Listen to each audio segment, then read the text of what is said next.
So on this video, I'm going to give you guys some instructions on how to set up an assignment that encourages students to collaborate and how to give them access to Google Drawings and some instructions to use Google Drawings to collaborate together on an assignment.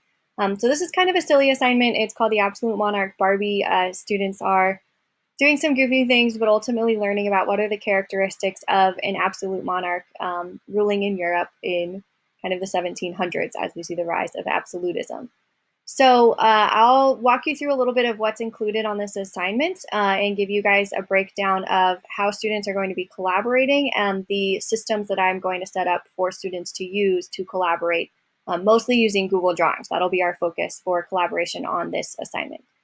So you can see here, this is the document handout that I'll be giving to students via Google Classroom that has all of the instructions for this assignment. So I still like to make a document with the instructions here. I always try to give students a rubric so they know exactly what their expectations are, things like that. And this way they can always come back to this rather than having to ask me questions or, just relying on the one person who was paying attention in class to get all of the information down. So this way everyone in the group has this information and they can use this to then complete their assignment.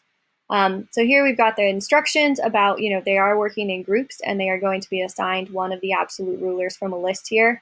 There's also a note that I've created Google Meets for each group. This could also be done using Zoom breakout rooms, and we'll have other videos about how to set up breakout rooms either via Google Meets or via Zoom to help you set this kind of stuff up.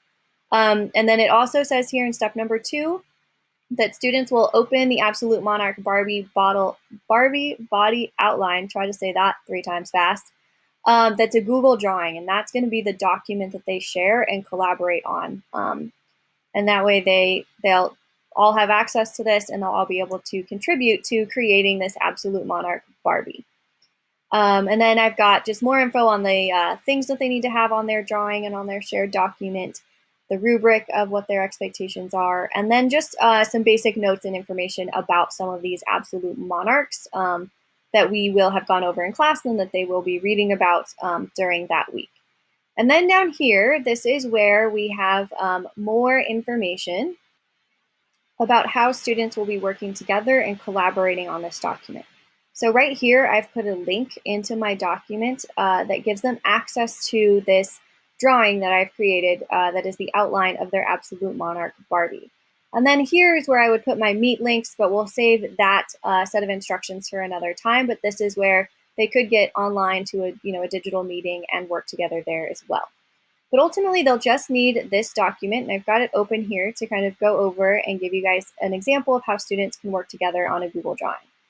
So this is kind of our silly outline of an absolute monarch, and this is just an image that I've added to Google Drawing. So I've gone and created just a brand new Google Drawing file, and then I've been able to insert an image. I just searched images and was able to insert on here. And now the students will have access to this page and it will look just like this. When students get this, they will go file and make a copy so that they each kind of have their own ownership over it, or at least one person in the group. And then that person will be able to share that document with their group members and everyone can edit and contribute on this same Google Doc. So once you've shared up in this corner and you've invited other people to become editors on your document, so you would type in, let's say I wanted to share this with Mr. Sly here, and I would add him as an editor and make sure that he was added as an editor, and I can just hit send, and then he'll be able to edit this document along with me and contribute ideas here. So once students have made a copy of this and shared it with their group, now they'll be able to come in and edit these text boxes and other things that are on here. So this is a great way for students to collaborate on kind of, posters or creating different fun activities like this. So students can insert a text box by clicking the text box up here, and they can add writing. They could even say like, hey, Sly, I want you to work on, if he's one of my partners on this, I could maybe give some instructions. So Sly's going to find clothing. And maybe I am going to work on finding some like accessories that our monarch might need. And then let's say that Miss G is also in this group with us. And so we're going to ask her to kind of come up with the write-up or description as we search and add these images in, right? And then we can all kind of work on contributing in different ways. So we could give each other some assignments by writing on here, and then we can always delete this when we're ready to turn it in. We can also, like, let's say that one of our classmates and our partners has added a text box and we don't want to delete what they've said, but we want to make a comment. We can leave comments to each other, like, Sly, this isn't the best clothing picture. Maybe we can find something different. And we can communicate with each other by adding comments on our document and different things like that. So that's one way to use text on the document. You can also come up here to this insert image icon, and students can then either upload images that they already have or use kind of a safe search for images on the website here. And let's say that we need a crown. We want to put a crown on our monarch, and so I'll do a little trick, make myself a good crown. So we can find a crown and we can insert that in our image here, and it'll kind of create the image, and we'll be able to adjust the size of this as needed and add a crown to our monarch up here. And then again, we can add, maybe an arrow.